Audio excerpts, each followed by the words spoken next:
الحمد لله نحمده ونستعينه ونستغفره ونعوذ بالله من شرور أنفسنا ومن سيئات أعمالنا من يهده الله فلا مضل له الحمد لله সম্মানিত আমার ভাইরা ওয়ালার মুসলমান বন্ধুগণ, ভালো করে দিলের কানটা লাগায়া শুনেন গো। বিশ্ব নবী জনাব রাসূলুল্লাহ সাল্লাল্লাহু আলাইহি ওয়াসাল্লাম বলেছেন, সাহাবীদেরকে নিয়ে তিনি আলোচনা করতেছেন, ও আমার সাহাবারা, তোমরা কি জানো আল্লাহ তাআলার কিয়ামতের জমিনে কারা সব থেকে অসহায় ব্যক্তি? কোন কঠিন কথা না। কিয়ামতের জমিনে সব থেকে অসহায় ব্যক্তি হলো কারা? নবীজি বলেছেন কারা? নবী আমার সাহাবীদেরকে বলতেছেন, সাহাবারা তোমরা কি বলতে পারো?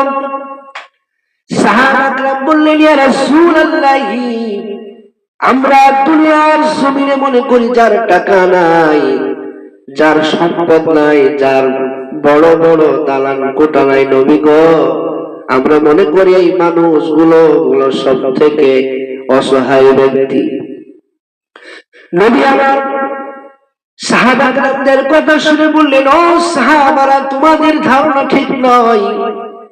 আল্লাহর পয়গম্বর আখির জামানার নবী রাহমাতুল লিল আলামিন নবী মুহাম্মদুর রাসূলুল্লাহ সাল্লাল্লাহু আলাইহি ওয়াসাল্লাম বললেন, ও সাহাবারা রে, ওরা হলো অসহায় ব্যক্তি নয়, কিয়ামতের দিন অসহায় ব্যক্তি হলো তারা যারা আমার উম্মতের ভিতরে পূর্ণ ব্যতীত দুনিয়া থেকে বিদায় হয়ে যাবে।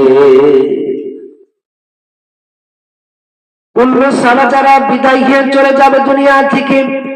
নবী আমার বললেন, যারা নামাজ পড়ে নাই, যারা রোজা রাখে নাই, হজ করে নাই, যাকাত দেয় নাই, যারা হক কথা বলে নাই, সৎ কাজের আদেশ করে নাই, অসৎ কাজের নিষেধ করে নাই, এরা হলো আমার উম্মতের ভিতরে পূর্ণ না।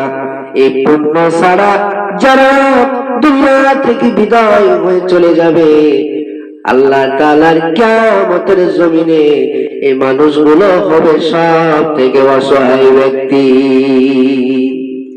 আমার প্রিয় ভাইরা, নবীজি বলেছেন, যারা নামাজ পড়ে না, রোজা করে না, হজ করে নাই, যাকাত দেয় নাই, হক কথা বলে নাই, সৎ কাজের আদেশ করে নাই, অসৎ কাজের নিষেধ করে নাই, হালাল হারাম তারা বাঁচে নাই, নবীজি বলেছেন এরা হলো আমার উম্মতের ভিতরে পূর্ণ ছাড়া। এই পূর্ণ ছাড়া তারা দুনিয়া থেকে বিদায় হয়ে যাবে কিয়ামতের এই কঠিন মুহূর্তে। আল্লাহ তাআলা বলেছেন এরা হলো সব থেকে অসহায় ব্যক্তি, এরা অসহায়ের কাতারে দাঁড় করাবে তাদেরকে। সময়টা আমার ভাইরা, এই জন্য আমাদের এখন থেকে আমাদের প্রস্তুতি নিতে হবে। আমরা যারা এখনো বেনামাজি আছি, আমাদের নামাজের প্রতি আমাদের মনোনিবেশ করতে হবে। 5 ওয়াক্ত নামাজ ঠিক মতো আদায় করতে হবে, হজ ফরজ হলে হজ করতে হবে, যাকাত ফরজ হলে যাকাত দিতে হবে, অন্যায় কাজ দেখলে হক কথা বলতে হবে। আল্লাহ পাক যেন আমাদের সকলকে পূর্ণতা নিয়ে যেন আমরা কবর যেতে পারি। আল্লাহ রাব্বুল আলামিন আমাদের সকলকে যেন তৌফিক দান করুন। সকলে বলি আমিন। আসসালামু আলাইকুম ওয়া রাহমাতুল্লাহি তাআলা ওয়া বারাকাতুহু।